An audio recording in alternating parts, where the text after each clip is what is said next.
talk. Good evening, everybody. So we'll start with a roll call. Dave Root? Yes. Karen Brieger? Tim Jandover, yes. Scott Bolger? Bill Mello? Yep. Okay. Susan Levinson, yes. Peter Perrin? Gail Mills? Lauren Charette is here. Lorraine Fernald is here. Furland. Oh, yeah. Furland. Bruce Patrick I haven't seen. Carol Lord is here. Yes. Tina Nichols is here. Brian is here. And Debbie Henriksen is here. So I got yours right next week, Lorraine. Okay. Thank you. One a week. Yeah, next month. Yeah, takes an old man time. All right, so I don't think we have anybody from the public, so no public comments. So we're going to go right into the audit presentation, and we'll go from there. All right, we'll hand these out, and it's all yours. Okay, great. Thank you very much for inviting me here tonight to go over the results of the 2013 audit.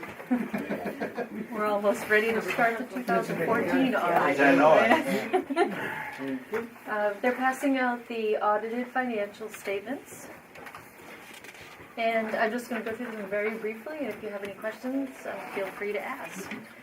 I'm going to start with the independent auditor's report. That is the page right after the table of contents. It has the logo on top. For those of you that look back to the prior year's report, the report wording is a little bit different than it has been in the past, and that's because there have been changes in auditing standards. So you'll see titles on each section, and it's also a little bit longer than it's been in the past. So this is the reason you hire us, for us to give an opinion on your financial statements. The opinion is now on the second page of the auditor's report. And in your case of the SAU, there's multiple opinions on the financial statements. There's a couple different sets of financial statements. And on one set of the financial statements, we're giving what we call a qualified audit opinion. And that's because there's something called other post-employment benefits that are not included. It's a liability that you book into those financial statements that has not been included there. There's a second set of financial statements called the fund basis financial statements. You'll have your general fund and your grants fund and so forth. And we're giving you a clean audit opinion on that because it's a different method of accounting and you don't have to have OPEB recorded in order to get the clean audit opinion. So that is the auditor's report. That goes to page 3, and then pages 4 through 8 is the management's discussion and analysis section, which is required in the financial statements. If you go to page 9, this is where all the numbers pages start. And these pages 9 and 10, are what they call the government-wide financial statements. And this is where we were giving you a qualified opinion because there's no liability on this page for the net OPEB obligation. You would need to go out and hire an actuary in order to calculate that liability. So this is a long-term perspective, and it is typically different than the next set of financial statements. The differences normally are long-term assets such as capital assets and long-term liabilities such as compensated absences. At this point in time, all of your fixed assets have been fully depreciated, so that's why you're not seeing anything on there. And there is no compensated absence liability, so it's not much different than the second set of financials. Page 10 is still the government-wide presentation. It's the statement of activities. It's a very summarized-looking income statement on the functional basis. You see the functions of the SAU going down the left-hand side of the page. If you look at the third line up from the bottom, change in net position 178,701. That's the net income for the year. On page 11, so that was the first set of financial statements. The second set of financial statements begins on page 11. This is using a different type of accounting, as I mentioned earlier. You have 3 columns. The requirement is to report what they call major funds in a separate column on this presentation in the financial statements. So the general fund is always presented on its own, and you also have the Federal Projects Fund, which is comprised of multiple federal grants, and the Preschool Fund. The bottom of the page is the fund balance section. So you can see in the general fund column, you have an unassigned fund balance of $229,714. Going to the right, you see there's a negative $56,278. That represents at that point in time specific grants funds that were in deficit, and they're not necessarily going to end up being in a deficit. It's probably just a timing issue as of this point in time because they're all reimbursement-based grants, and you have to spend the money before you get the money in as reimbursement.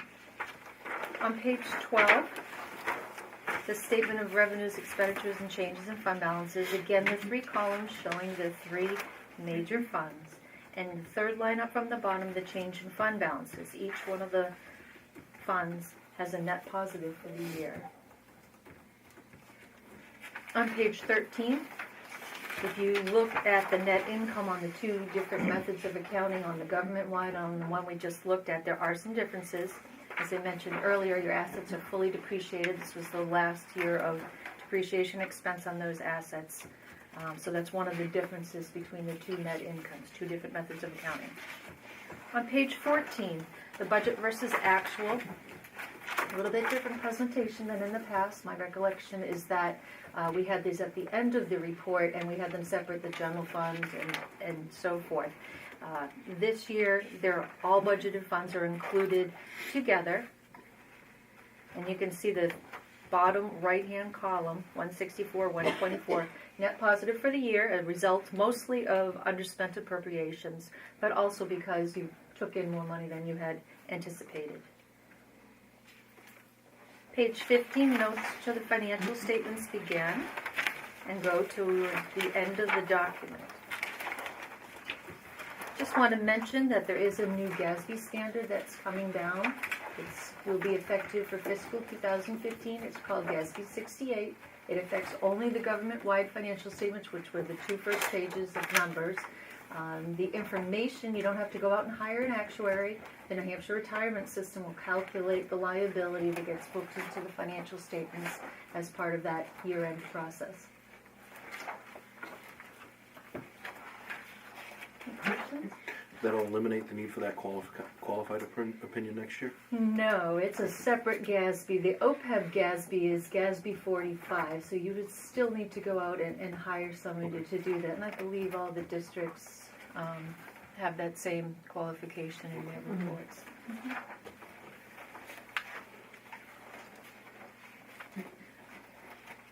There's also another report. I know you don't have a copy of it, but because the SAU is responsible for overseeing the federal grants, there's another level of audit that takes place for the SAU only.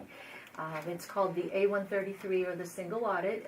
You are required to have that type of audit, that higher level of audit, because you expend more than $500,000 a year in federal funds. We did do that audit. There's a specific calculation on which programs we have to look at. We looked at special ed. It's the largest one. There were a couple of findings. One of them is called a time and effort finding. It relates to documentation requirements by the federal government related to payroll charges that get charged into the grant agreements.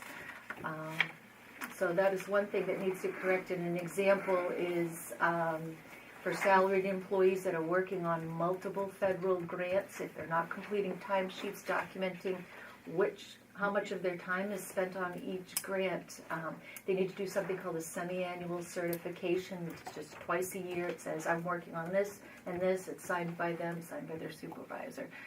So that's one of the issues that was bumped into in the last couple of years, I believe. So that is not recorded in this report? It is not. This is an audited financial statement. So there is another document. It's called an A133 single audit report. And it does have the results of that audit. Where is that? It's a separate document. Mm-hmm. That one was sent after this one. This one was actually received about the same time as the last joint board meeting. So the other one I didn't actually get to review until, I want to say like last week or a week and a half ago. So we don't have So that. we don't one. have that one? Right. Because it was just finished. What about the management letter? Did you do a management letter? That's a good question. That information, there's no separate management letter because in lieu of a separate management letter, you have the A133 report. And included in the single audit report are two independent auditors' reports. One is what they call an opinion over internal controls over financial reporting. That normally is what would be going into a management letter. And then the second one is the one specifically about the special education program that we looked at. So the management letter comments are included in there, and my recollection is that there was still an issue related to documented approvals on that. So when can we expect to see essentially the management letter where you found, The findings. potential material weaknesses or? Right. Yeah, I mean, I can email them to you and have them in the next board packet as well.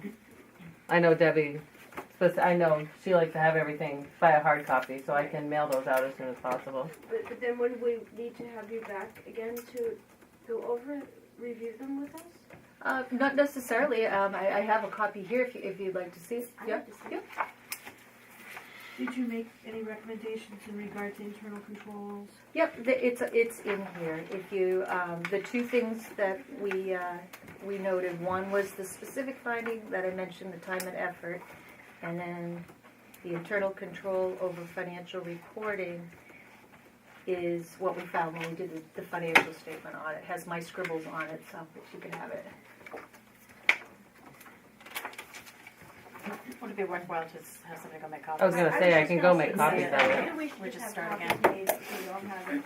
Maybe we can take a few minutes to look at it. Wanna order? Come back. I can do it. Yeah, super.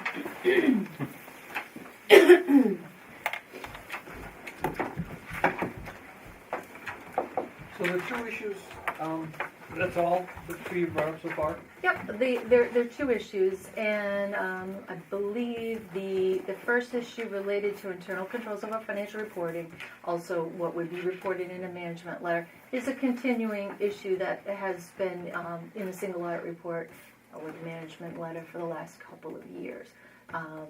My guess is that because we test transactions from throughout the fiscal year, that we're putting that in there because we found issues probably in the beginning of the year. My understanding is that there have been improvements in that area where now we have department heads or appropriate department heads signing off on invoices prior to processing. Okay. But we have to report it because our report is for the entire fiscal year. Right, yeah. And the time and effort issue, I'm not sure if you have started that yet with the semi-annual certifications, but it's possible that was implemented during the fiscal year as well. Can you give us a little better explanation of that? Sure. The first one I was talking about salaried folks. So if they're not preparing a timesheet and they're charging some of their time to this grant A, B, and C, Okay. and it's going into the accounting system that way. The time and effort certification is really just a letter certifying what portion of their time they spent on each grant. It's really the supporting documentation, and if it isn't there, there's a risk. The feds say that there's a risk that people are just putting time into the grants, and there's no sign-offs by the employees certifying that they did the work, and a supervisor saying, yes, they did do that work. That's one example of the time and effort certification Okay. issue. It's pretty simple to fix. If somebody just needs to put it on their calendar, halfway through the year and at the end of the year, they just have to remember to do that. And different school districts, sometimes it's the payroll person that's out there and says, anybody's charging time to the grant, we have to make sure that they do that sort of thing. Okay. What is the method of accounting for that? Is it by hours, by percentage? It can be anything it's a little bit gray. Most people do it by percentage. For example, if there's a special education teacher that half the salary's getting charged to the grant and half's getting charged to just regular line items, it's reasonable to estimate. I mean, you have the two people signing off on it, one, the employee saying they did, and then two, the special education, whoever's responsible for the grant would be signing off on that also. Okay.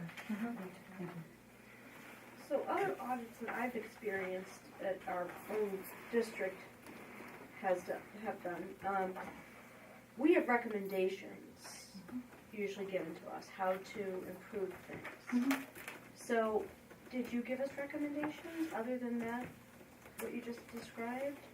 Those are the recommendations that are required to be reported in accordance with the auditing standards. And they're on the AI 33 report? A133 report, yep. A133. Yep, the one she's report. making copies of. Okay. Mhm. Which one I haven't seen? So that answers it, because we're just used to seeing a management letter, but Right. because of, Right. because they just do the A133 instead, which encompasses the same data. Yep, the other entities get management letters because they don't have A130, they don't have single audit requirements. Because I can remember for years we received a recommendation that we should have centralized bookkeeping, which now we have. Yep, you But guys I have made, don't see anything noted like about that Yep. type of thing. that's a good observation, and it's the answer is a good one, is because you have made a lot of improvements. Okay. Yeah, quite a few, and I do recall a very lengthy management letter about 3 or 4 years ago, Right. all sorts of things, Right. and done a really good job with cleaning up that. So would, say, recommending bulk purchasing, maybe working together with the food service, would that be in an audit like It that? typically would be if it rose to the level of a management letter comment. If, for instance, there were issues, well, the SAU doesn't have that issue, but the other districts, like for example, food service receipts, controls over that, having multiple individuals involved. That normally, because that's considered a pretty risky area, would end up in a management letter.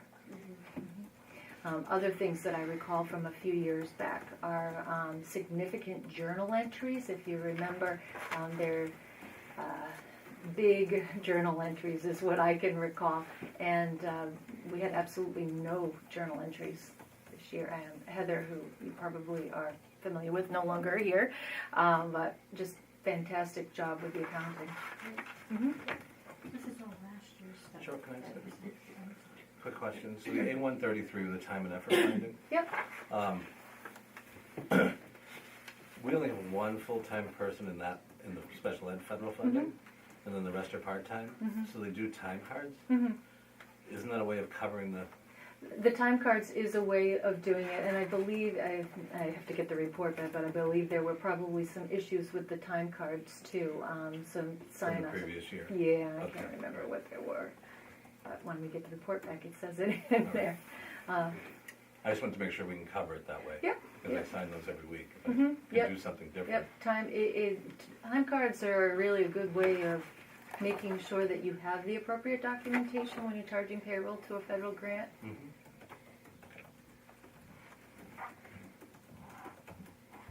So this ended June 30th of 2013. So as the new people came on board in July, they really weren't audited in a sense for 2000, Right, all that of wasn't their 2013. year. So You had a lot of some- change, Right, so yeah. the changes we have, Yeah. they're being made and will show up even more in the next It June will. 2030. Oh, that's a good point. Oftentimes, you might have the policies and procedures in place, but with the change in personnel, it's the operation of those policies and procedures that can sometimes change. You can have all of the best in the world if it's not followed. We all have the A133 report? So I'll just read, nope, not yet. Not Almost. Only 1-5. Yes, thank you. Thank you. Welcome. You'll see my notes, my scribble notes on there. Over $500,000, you're required to have a single audit. In fiscal 15, the feds have raised it, so it's $750,000. Okay, so there are 2 reports. You see, the first one is report on internal control of financial reporting, and it's all boilerplate language. I'll bring you to the good stuff, which is the findings in the back. The second report, another letterhead. This is the A133 one. So it's like 2 pages and then 2 pages. Actually, 3 pages, 4 pages. So there's the 2 reports. Then you come to one with the numbers page on there. That's the schedule of expenditures of federal awards. This lists all the federal funds. And you see the special education grants to states 84027. That's the one we looked at. There's a federal requirement on how you determine which programs to look at. So that's the biggest one. Okay. And then page 8 is the schedule of findings and question costs. It's kind of just a summary sheet of what was looked at, what opinions were given. And then on page 9 is where you start the actual findings. So if you see at the top, section 2, the financial statement findings. This is the piece that's in lieu of a management letter. These are the things that were found that are required to be reported as part of our auditing standards. And my recollection is this is a carryover from the prior year. I know there were some changes that have been made. And then the finding in section 3, that's what they call the federal awards, or the A133 compliance finding. See my T&E scribble right there. But if you look to page 10, you see under condition.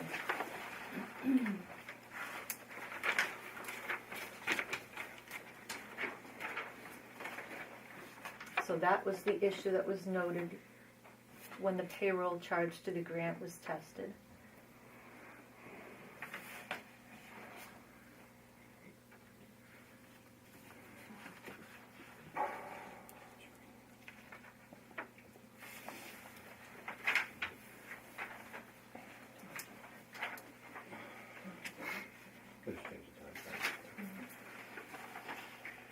So my really only question is, based on your findings, you feel the SAU knows what to do to improve?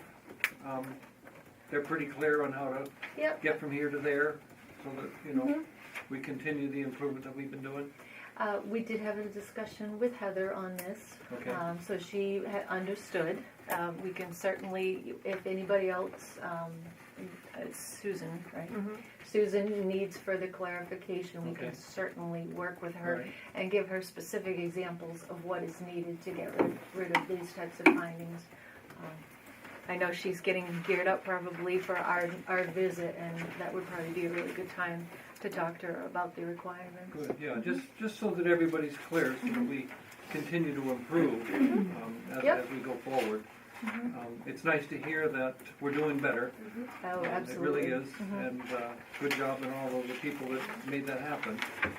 But if we can improve some more, we should. Any more questions from anybody on the audit? All right, thank you very much. Thank you. Thank you.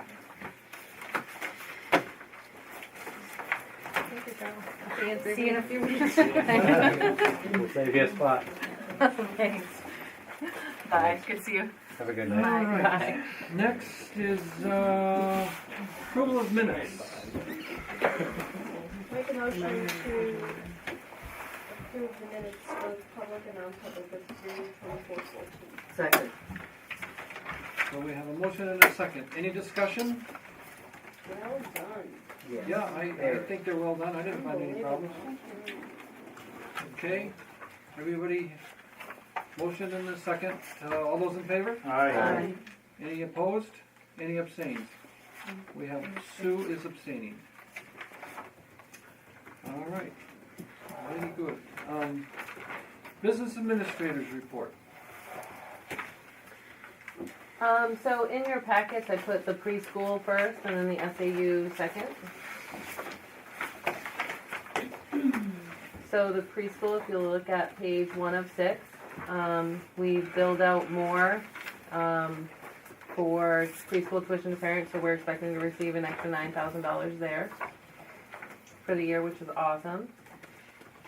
Other than that, there's really nothing to note on here that hasn't been here in the previous months. We're saving significant amount of money in salaries. Moving on to page 2, you'll still see a significant savings in benefits because of the salary changes that we've gone through this year. And then continuing down to page 3, again, nothing new to note from last month. We're still right on par where we should be. I do know we were talking to them about spending down money for their workshops and supplies and everything like that, but They don't need I can't force them to do anything. We are looking to get them, their copier just broke up there, and we're actually being offered a deal right now with one of the copier companies to replace 3 within the SAU Northwood, and they're offering to give us a free preschool copier. It's an all-in-one printer, fax, scanner. It's going to have everything that they'll give to them for free. So we've been working on that over like the past couple of days, trying to get that up there for them. Great. Page 4 and 5, I mean, there's really nothing new. Again, the money's just sitting there. We do still have that overage for $725 under new equipment, new furniture. And that was because there was a lapse of a purchase order that happened last summer that wasn't picked up on that they needed.